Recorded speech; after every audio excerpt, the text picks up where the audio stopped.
Hey guys, Sally here. Thanks for hanging out with me. Before we get started, I'm going to say it right up front. If you haven't already, please consider subscribing. And if you believe you're subscribed, please double check to make sure you still are, because YouTube has been spontaneously unsubscribing people for some unknown reason. I want to talk today about the actual cost of driving an RV and which is less expensive, gas or diesel. And I'm doing this, I've done another video on this, and I'll try and remember to link it up here, I think. Over there, I don't know, someplace. I've done that video and how I save money on fuel, so I want to talk about that again.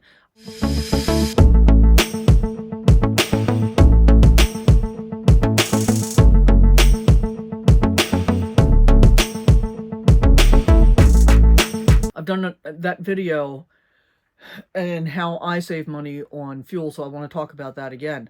I have a Mercedes Sprinter diesel chassis on my motorhome. Now, before I had this rig, I had a travel trailer that was a 19-foot long box and a pickup truck. And my overall average in towing with my pickup truck was 11.2 on my gas engine, 11.2 miles per gallon. And I did that for about 5 years. So that was a really significantly stable average for a good period of time.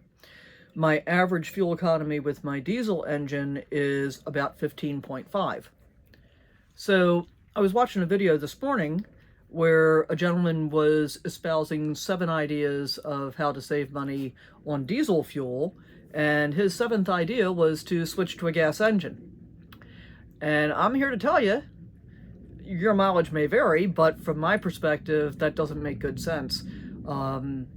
Looking at the difference in towing alone, just from my towing experience at 11.2 miles per gallon, here's what I did. In order to travel 100 miles at 11.2 miles per gallon, so 100 divided by 11.2 is however many gallons that was, times, and I'm using a gas station that I just used yesterday, which was Love's Travel Stop in Gila Bend, Arizona, and the gas price was $3.99 a gallon for regular gas. So that number of gallons times $3.99, and that came out to $35 and change for 100 miles. And since that was the fuel station that I used, using my discount fuel program for diesel, 100 miles divided by 15.56 times the $4.30 a gallon that I paid for diesel is $25 and change. I think that's right. I'll go back and double check it and mark the actual amounts on here for you. So that's less expensive for the same amount of travel by a pretty significant margin. So let's multiply that $10 difference per 100 miles. That's $100 difference per 1,000 miles and $1,000 difference per 10,000 miles. And I seem to drive an average of almost 20,000 miles a year. So it's a pretty significant difference. And it makes me feel better about the fact that I'm paying so much more for diesel. I did that math a couple of months ago, because when I was looking at the spread in diesel prices versus gas prices, my thought was, well, maybe I made a mistake here. But I don't think I did.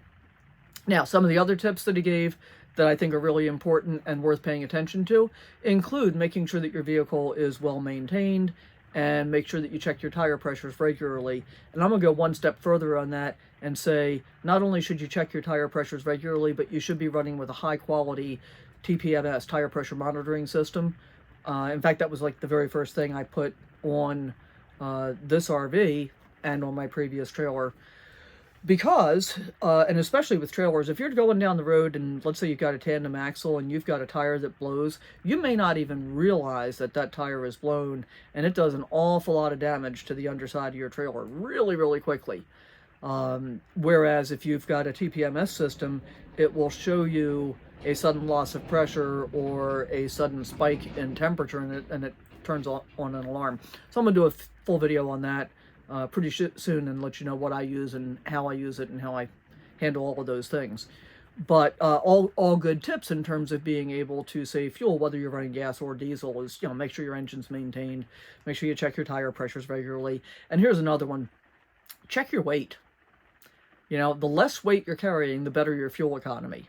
Now, I have to say that I'm guilty of running pretty close to my weight limit. And again, because I full-time, this is my home, and basically everything I own is in here with me. My nod to weight conservation has been to stop collecting rocks. I can't help it. You know, I get out here, especially in the Arizona desert, the rocks are just gorgeous and so many different kinds that you can see. And I kind of fall in love with them. But I have stopped collecting them because they add up in weight. And of course, I did add some additional weight about a month ago. Here, let me show you what I added in weight.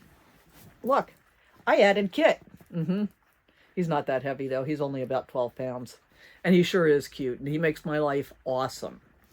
Okay, so once again, thanks for watching. I appreciate you hanging out with me, and we'll see you on the next one. Hey, thanks for hanging out with me. Hope you enjoyed this video. If you did, I'd appreciate it if you subscribe, hit that thumbs up button, and always remember to sally forth, live your best life, go out and adventure in whatever way works for you.